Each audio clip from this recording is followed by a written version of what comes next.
What's going on, everybody? Today on Locked On NFL, we're talking about your Saints, Ross, making a fun trade. We're talking about the Eagles' perspective on that. We'll talk about that too. And also, I think it's just time to start talking about where these rookie quarterbacks are going. I think this trade tells us something about it. We are getting into it deep here on the Locked On NFL podcast. You are Locked On NFL, your daily NFL podcast. Part of the Locked On Podcast Network, your team every day.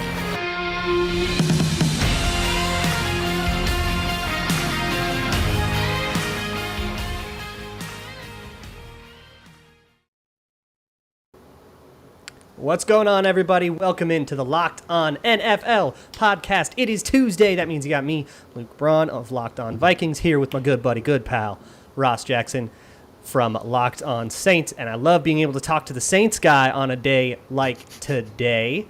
Today's episode is brought to you by our good friends at Rock Auto. Amazing selection, reliably low prices, all the parts your car will ever need. Visit rockauto.com.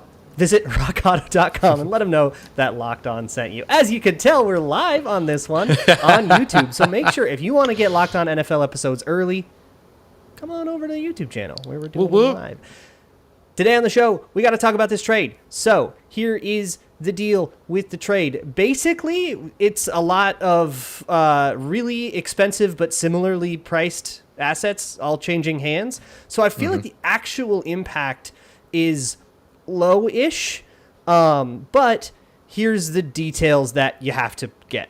The Saints get 2 of the Eagles' first-round picks. They send back one of their own, all in the same range about. They get a 2023 first-round pick. That's the real thing, is the Saints deferred one of their first-round picks.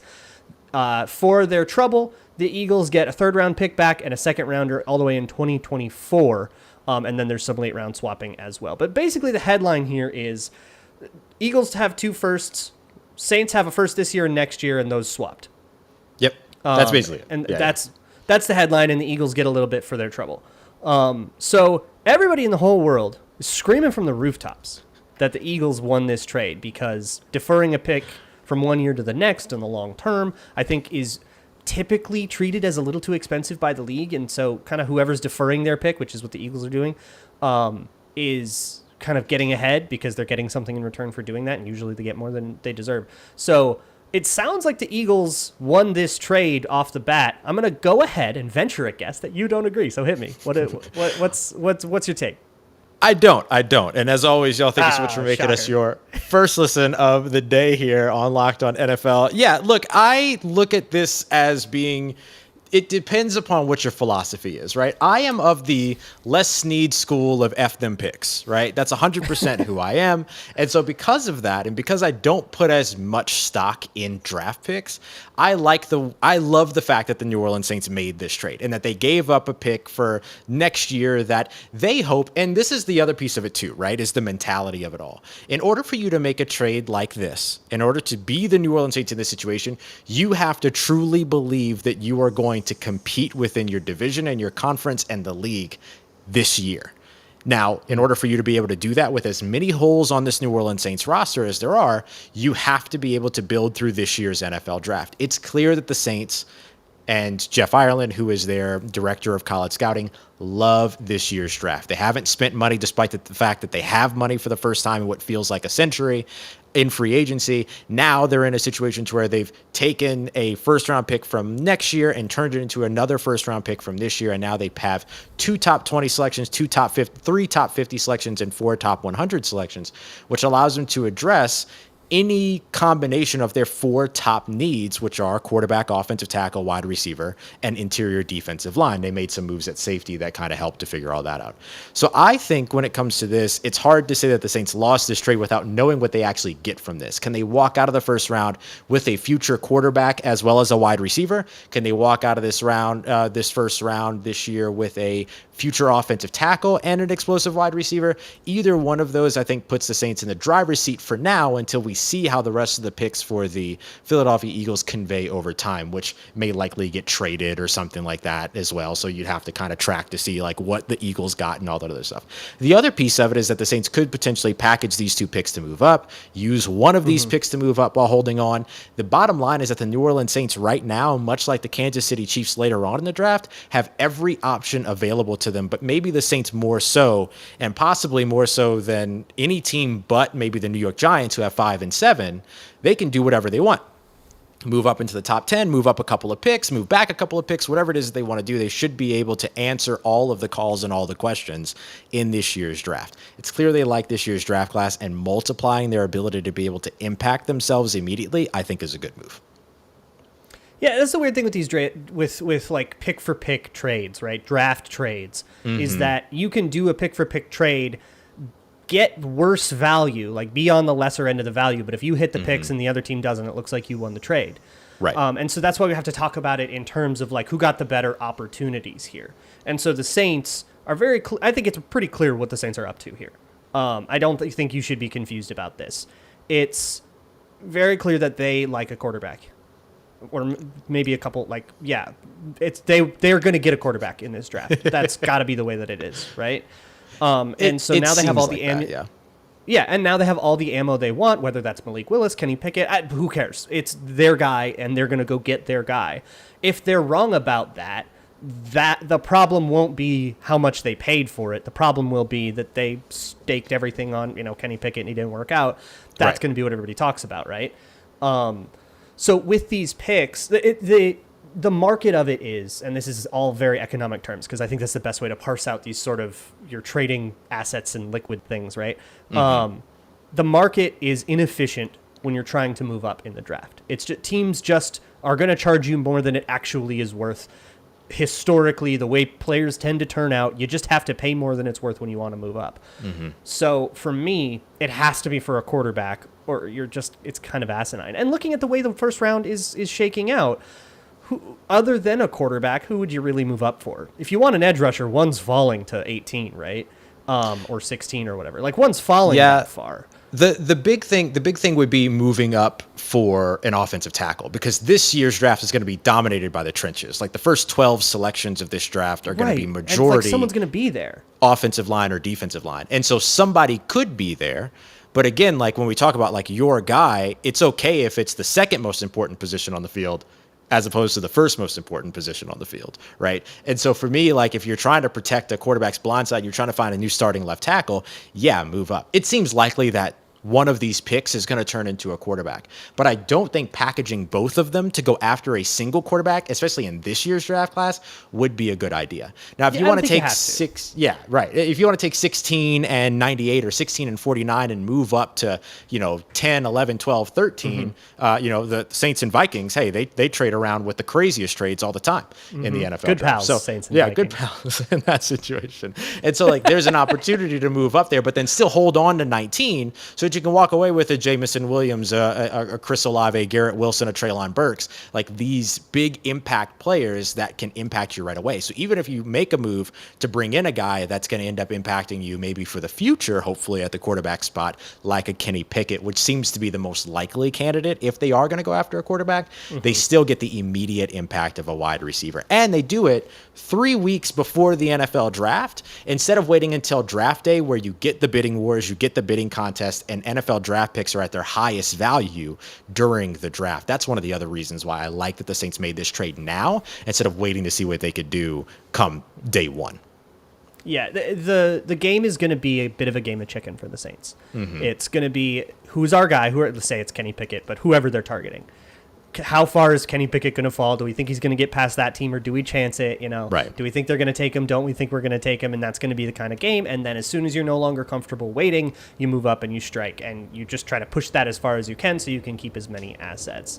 But still, I mean, I think on all of the historical data, all the charts, all the studies and stuff, the Saints paid more than what it is worth to have the picks that they have now. And that might just have to be okay if it's for your quarterback. And it can be inefficient if it gets you your quarterback. I think that's the way Saints fans need to be thinking about this. Yeah, and especially when your team was trying so hard to solve the quarterback position earlier on this offseason that they were willing to foot a $35 million bill that they no longer have to foot and now can roll that over to. Right now they can address this position with a prospect that they potentially really like and also save a bunch of money and not have to spend a bunch of money to get it all done.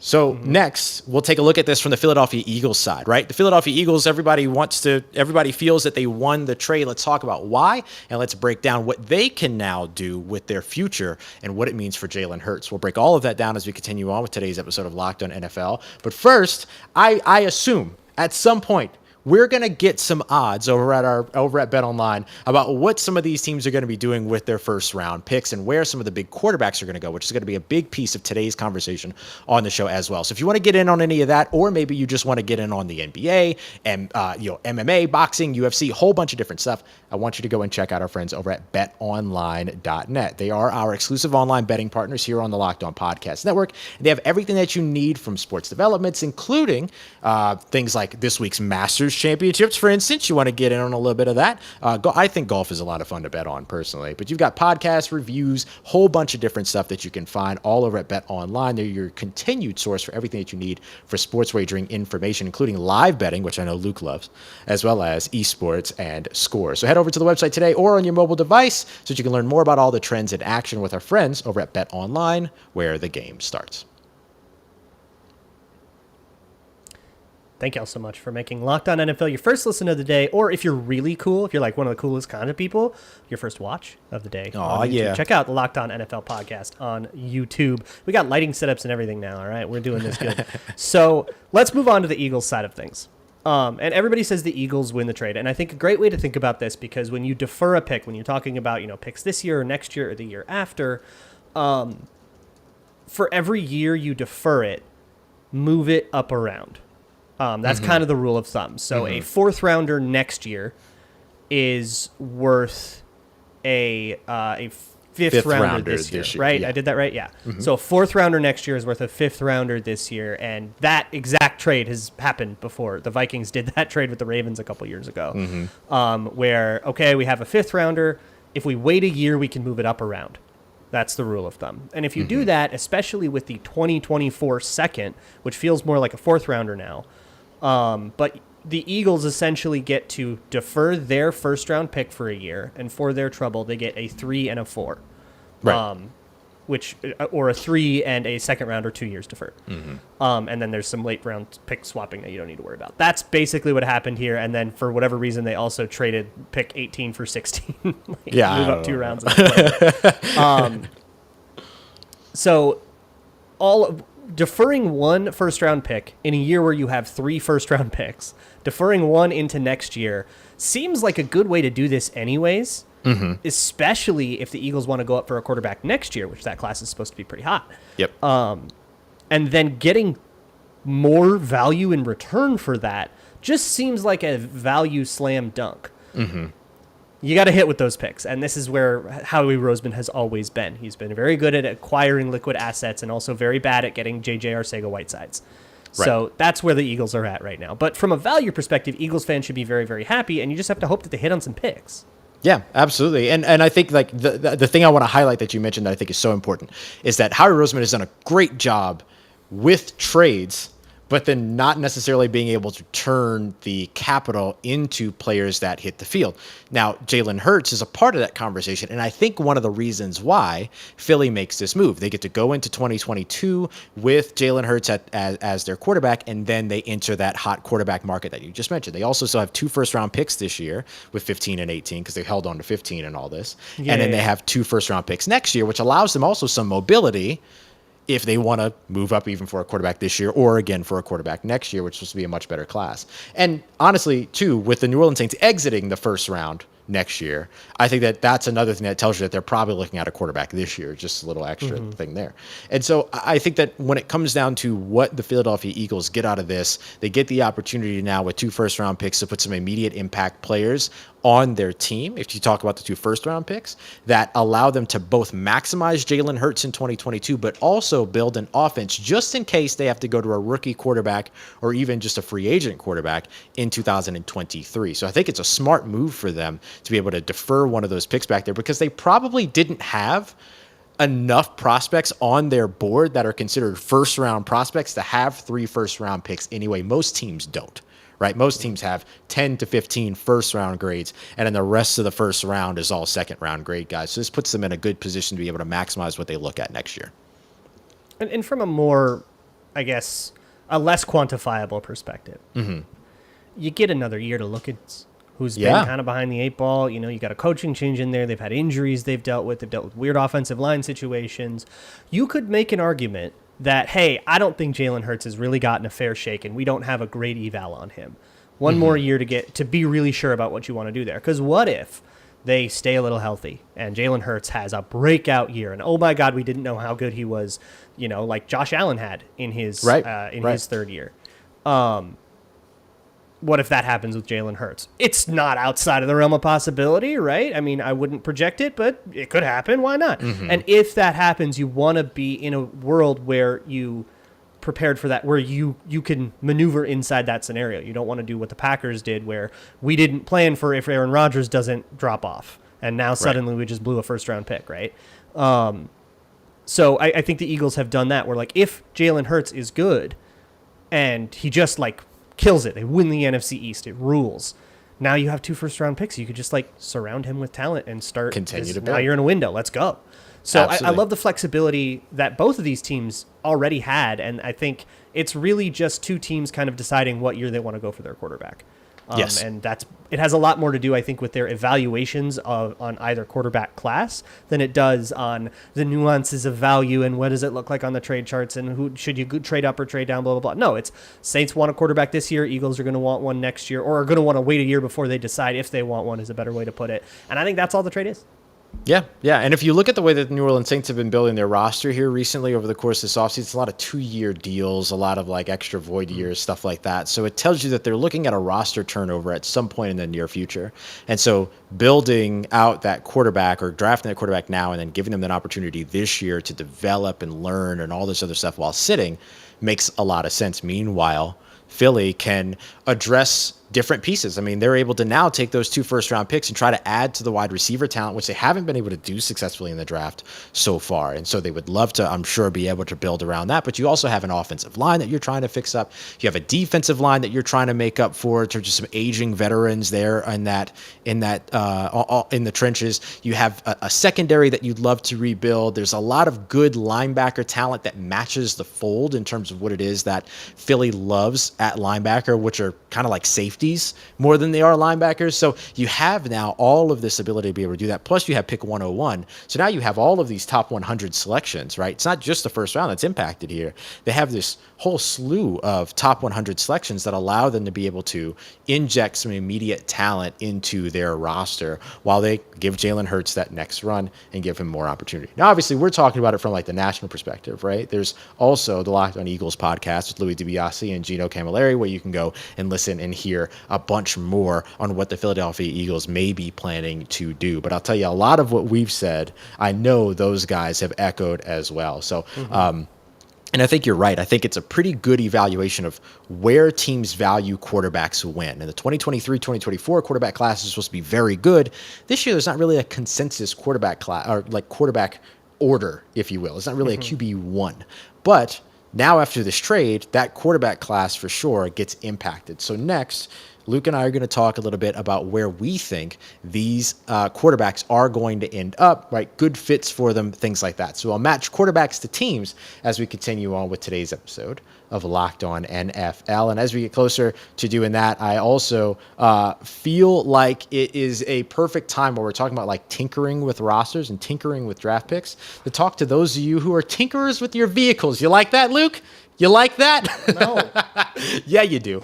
So if you're looking for something, so if you're looking for parts, pieces, accessories for your car, no matter the make, model, or year, rockauto.com has an endless selection of things for you to be able to choose from. Everything from You want floor mats? They've got it. You want just the blades on your windshield wipers? I know that's a constant purchase for Luke and in the rainy West Coast. But you're able to get $361. That's Under right. $4 for one of those things. You go to a mechanic, they're going to be like, we got to replace your whole system, blah, blah, blah. They're going to be hundreds of dollars. No. Just pay like $4 and slide in the piece of rubber. It's easy. Yeah, one time I went to a mechanic to try to get my windshield wipers changed, and they told me I needed to change the entire windshield of my car. That's not true. But if they did, I'd be able to save a lot of money by not dealing with that, by going to rockauto.com, because no one's trying to upsell me there. I just jump on, I tell them the make, the model, the year, click a bunch of buttons in an easy-to-navigate menu, and then they give me things that are 30, 50, sometimes even 70% off of what you would pay over at the brick-and-mortar stores, the chain stores, and stuff like that. So go and check them out, rockauto.com. Seriously, absolutely love the site. Have helped me a ton with all of my vehicle needs, which is a sentence that should tell you a lot about me and my relationship to vehicles. So go and check them out. Don't forget to let them know that Locked On sent you right and Locked On in the How'd You Hear About Us section. Amazing selection, reliable low prices, all the parts your car will ever need at rockauto.com.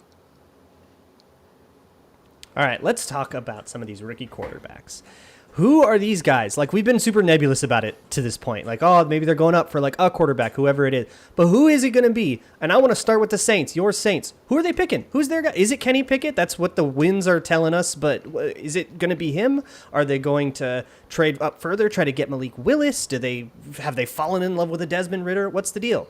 I will tell you that for me, Malik Willis is QB1 in this class. But for the New Orleans Saints, Kenny Pickett probably makes the most sense.